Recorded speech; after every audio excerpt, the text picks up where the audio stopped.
Welcome to our bedtime devotional. So before ta mga tulog, so sa mga wala pa natulog diha karong gabi una. So atong tagaan og panahon ang pagtuon sa pulong sa Ginoo. So a daily devotional. So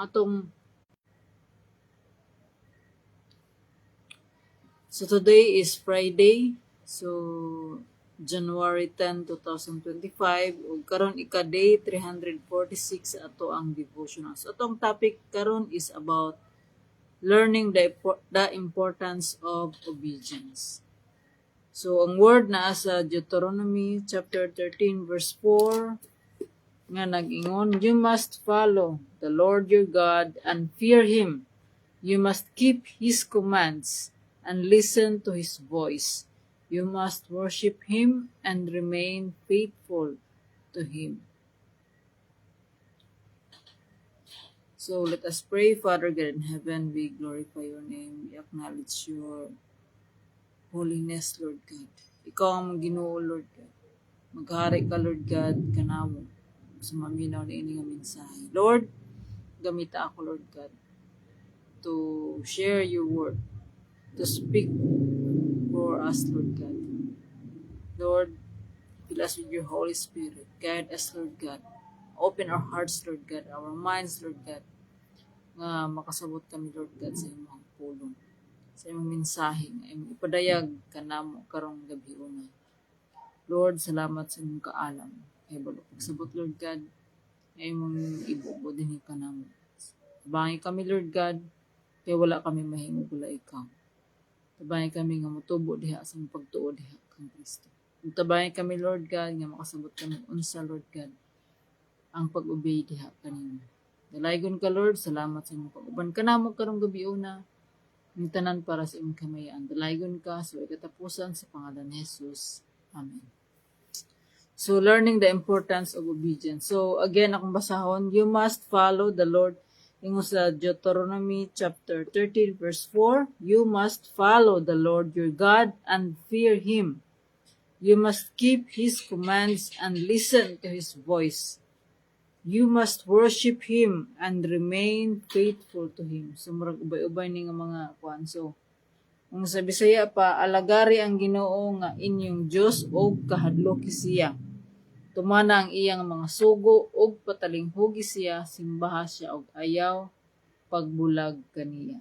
So meaning ang ato ang trust, ang ato ang pagsunod, atong pagkinabuhi sa kalibutan is to follow what God commands us to do. So follow the Lord and fear Him. Kaning fear Him, mo ni siya ang ato ang pagtaho diha sa Ginoo. So, dili na to pasipan-an ang pangalan sa Ginoo. So, when you learn to control your actions and your words, you will find it easier to obey your parents, to obey your teachers, and your Father in heaven. Why? Because in order to be an obedient person, you must learn. You must first learn to control yourself. So otherwise, you won't be able to obey very well, even when you want to. When you learn the importance of obedience, you'll soon discover that good things happen when you behave yourself. And the sooner you learn to listen and obey, the sooner those good things will start happening.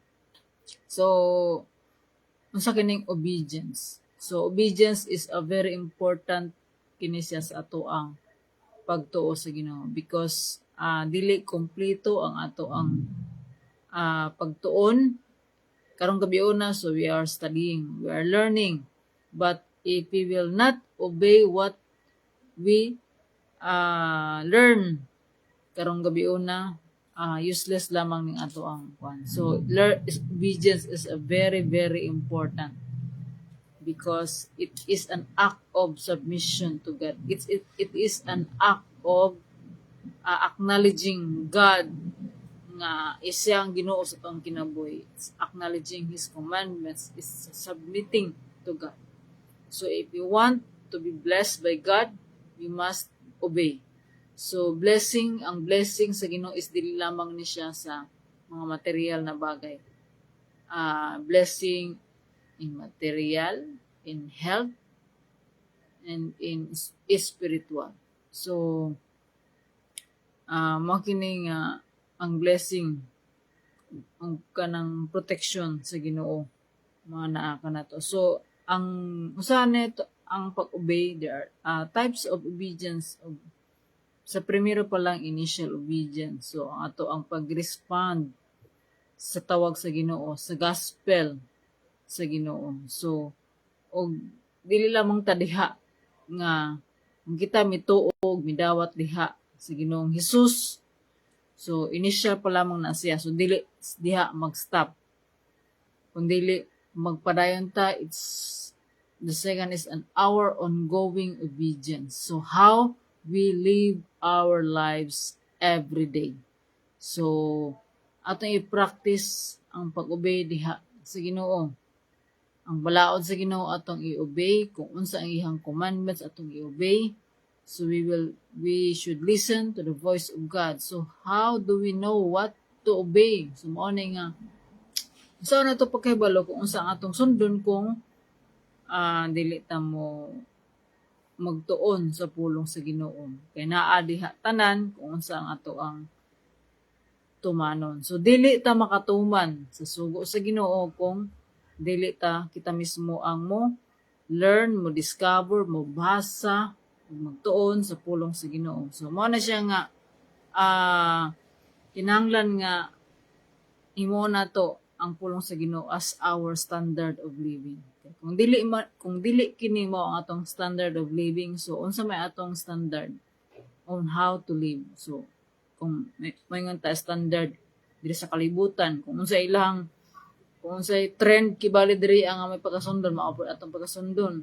So we should know the truth. We should know the truth, and the truth will set us free. And who is the truth? The truth is in Jesus, because Jesus is the way, the truth, and the life.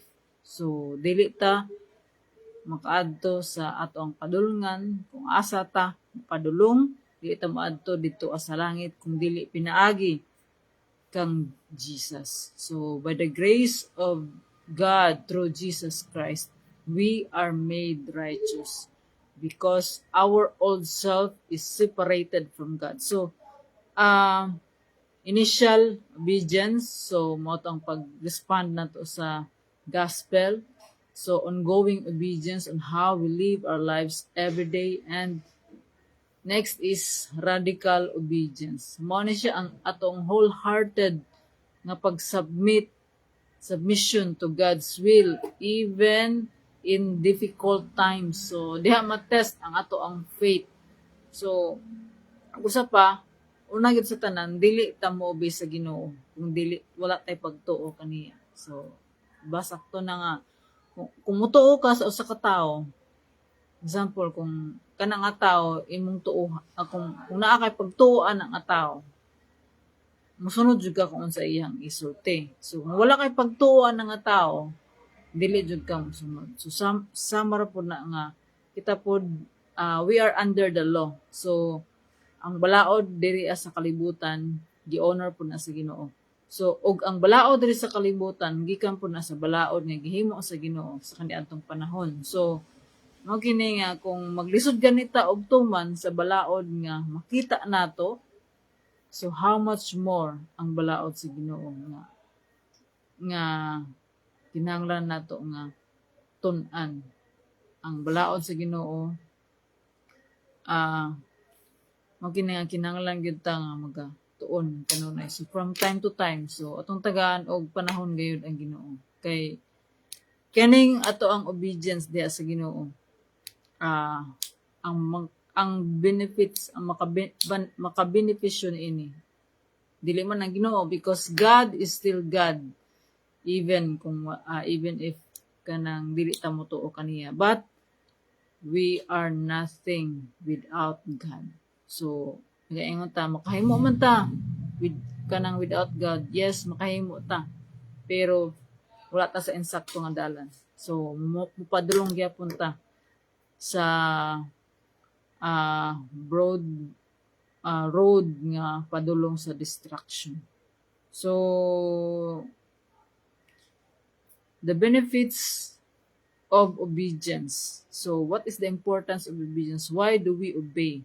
Because kaning pag-obey nato sa Ginoo, it's our kanang bitawng nurturing our relationship diha sa Ginoo. So ang atong intimacy sa Ginoo, relasyon nato diha sa Ginoo, mo stronger pa. Ug mas makailata kung unsa ang Ginoo by studying His Word. Ug diha nato mailhan kung unsa ang gusto sa Ginoo, kung unsa iyang gusto, kung unsa iyang promises. So sa ato ang pagbasa pud sa pulong sa Ginoo, atong timan-an kung unsa iyang mga promises, kay pwede nato ning ma-claim.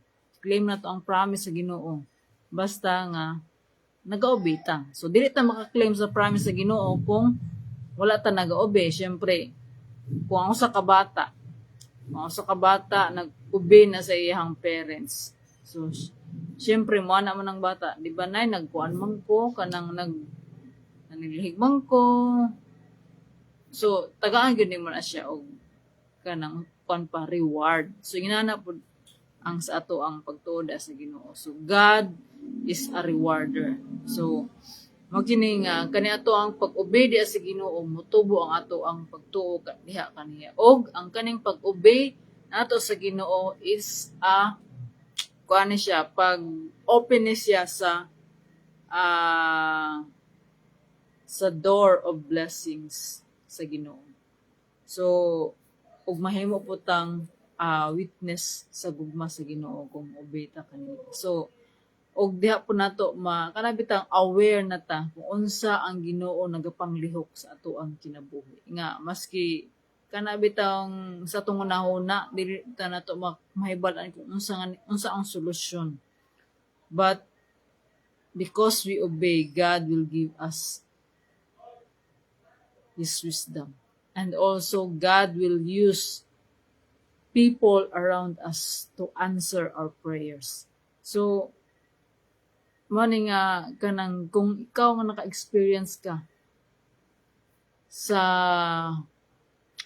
gugma sa Ginoo, sa kamot sa Ginoo nga nagapanglihok, nga nagatabang kanato because our help comes from the Lord. So tanan natong panabang gayud ang Ginoo gyud na tanan natong kuan mga tabang sa Ginoo na tanan. So gihan ay sa Ginoo tanan og ang tanan nga mga nahitabo gi-allow na sa Ginoo para kita motubo o kita makakat-on. O usahay ka ng mga panghitabo nga gi-allow sa Ginoo, usahay pud na siya kanang consequence na sa ato ang mga sayop nga mga desisyon. So mao ni nga we must learn, and og sa ato ang pag-learn, sa ato ang pagkat-on, makahibalo na ta kung nabi tayo kuan ang Ginoo sa ato gitudlo nga sa ato ang kinaiya to mold us to grow in our faith.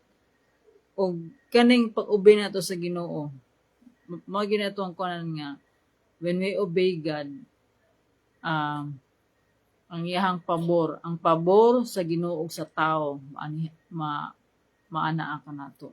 So mao kini nga maka-claim ta sa iyang promises. Og aduna po yung mga daghang po mga challenges kining pag-obey sa Ginoo. So from time to time we are distracted because gusto sa kaaway, the devil nga dili ta mo sunod sa Ginoo. The devil, ang devil nakahibalo na siya sa pulong sa Ginoo, but wala siya ni obey. So mao kini nga ang atong kaaway naningkamot na nga makuanta, mailog ta sa kamot sa Ginoo tungod kay balo na daan siya kung asa iyang end. Ug ang kaaway dili siya gusto nga mag-inusara. So kinahanglan nga naa siya kauban. So ayaw pagpabitik-bitik sa kaaway tungod kay pareharan asa layon nga naghuwat lamang na og higayon para matukob ka. So mo na nga kung kung aware ta sa mga panghitabo. So kung paagi ba ni sa kaaway or sa Ginoo, kabalo ta nga kung sa Ginoo na tungod kay adunay kalinaw. So mao gini nga ang kaning kalinaw, kaning peace, dili gyud nato ni makit-an diri sa kalibutan. Dili ang Ginoo lamang gyud makahatag nini. Miski unsa pa kagubot sa kalibutan, sa atong palibot, basta naata sa Ginoo. Wala tayong kabalakan tungod kay iyang promise that He will never leave us nor forsake us, and He will be with us until the end and wherever we go. So ang Ginoo kanunay nagauban ka nato. So mo gani kitang tanan we struggle of obedience. So ako dili ko exempted ana kay while we are here on earth, we are on our flesh. Kani ato ang flesh kuha na siya kanang contrasting na siya sa ato ang spiritual. So mo kini nga ingon ni Pablo nga should die. We should die our flesh and alive in Christ. So we are dead to sin. So meaning if we are dead to sin, alive in Christ, meaning dili na ang sala mo naghari ka nato kun dili na ang espiritu na sa Ginoo. So mo kini nga ato kining pangayoon iampon ato sa Ginoo. Should bring it to God. Whatever struggles we are sa ato ang pag-obey. So kitang tanan matago sa kanato dili ta pare-pareha ta og dili ta pare-pareha og mga struggles sa pag-obey diha sa Ginoo. So kaning atong pong pag-obey sa balaod diri sa yuta sama ra pud ni nga nag-obey ta sa balaod sa Ginoo because God honors the law here on earth. Kay kaning balaod diri sa kalibutan gikan po ni sa balaod sa Ginoo. So maningkamot ta. So ang kaniadto ang pagtuo sa Ginoo is dili ni nga kinsay obedient diha kundi kinsa ang mulahutay hangtod sa pagbalik sa Ginoong Hesus. So when Jesus kanang resurrect, so niadto siya sa langit, katong panahon na hangtod karon giandam ta sa Ginoo for His second coming. Because His second coming is not as kuan siya, mahimo siyang bibi, kundi He will be judged. So, dili nga, humanatag save. Ang atong sala, kaniadto karon og umaabot, humanatagi pasaylo sa Ginoo. Ang ato lamang is, unsaon nato pag-respond sa gift of salvation nga gihatag kanato sa Ginoo. So, mao kini nga, ang atong pag-obey diha sa Ginoo. Dili ni siya sayon, but we can do it with the help of God. So dili gud ta mo undang, dili gud nato di ta mo palayo diha sa Ginoo. Kundi ang Ginoo atong paharion sa ato ang kinabuhi. Ug kay kung kining tanan natong mga tinguha, mga desires nato, let our desires be the things of heaven. So, meaning, kanitong pagkinabuhi, how do we live our lives every day? So, mao na siya ang ato ang worship diha sa Ginoo. So, kung asa tagibutang sa atong trabaho, sa balay, or sa atong simbahan, kung asa tagibutang, our purpose, to fulfill our purpose, what is our purpose? To love God. It is to love God with all our heart, soul, mind, and strength, and to love our neighbor as we love ourselves. So sa atong paghigugma diha sa Ginoo, so we serve God. And when we serve God, we serve other people. So when we serve other people, so atong higugmaon ang tanang katawhan. So, dili nga pinili na nato atong i-love, kundi ang tanan, even those difficult people sa ato ang kinabuhi. So, adunay katuyuan ang Ginoo nga tanan natay tao sa ato ang palibot nga difficult. So, dili gyud na malikayan, naagin na purpose ang Ginoo ana. So, we must learn what to get the lesson and we must apply. So, whatever man nga atong I pray nga ado na mo'y nakatunan karong gabi una about obedience. So, ang Ginoo nagtudlo ka nato to obey Him with all our heart. So, God, dili ta makapamakak sa Ginoo, kahibalo ang Ginoo kung unsa ang ato ang nasa kasigkasin. So, dili na to walaon ang ato ang mga spiritual discipline. Kini atong mga pag-ampo, pagbasa. Tungod kay mao pud ni iyang commandments. It is these commandments para guided ta kung saan nato pag kinabuhi matag adlaw masubay sa iyahang kabubuton. So ining tanan mahimo nato to obey God pinaagi sa grasya. Pinaagi sa iyang grasya through the Holy Spirit because the Holy Spirit will help us. So dili nato dili ta mobiya sa Ginoo tungod kay balataon sa iyang mga saad. Iyang saad nga iyatang tagaan og eternal life. So kinsa may dili gusto og eternal life. Ang atong kinabuhi diri sa kalibutan, we are short term ra ta diri mabura nga to ang panahon diri So let's not waste our time here on earth, but to honor God. Whatever we do it for the glory of God. So we do it with love. So tanan tungod sa gugma sa Ginoo makahimutan ini. So ining tanan para sa kahimayaan sa Ginoo o tungod sa iyang grasya ug kaluoy iyang gihatag kanato makahimo ta sa pagsunod sa iyang kabubuton.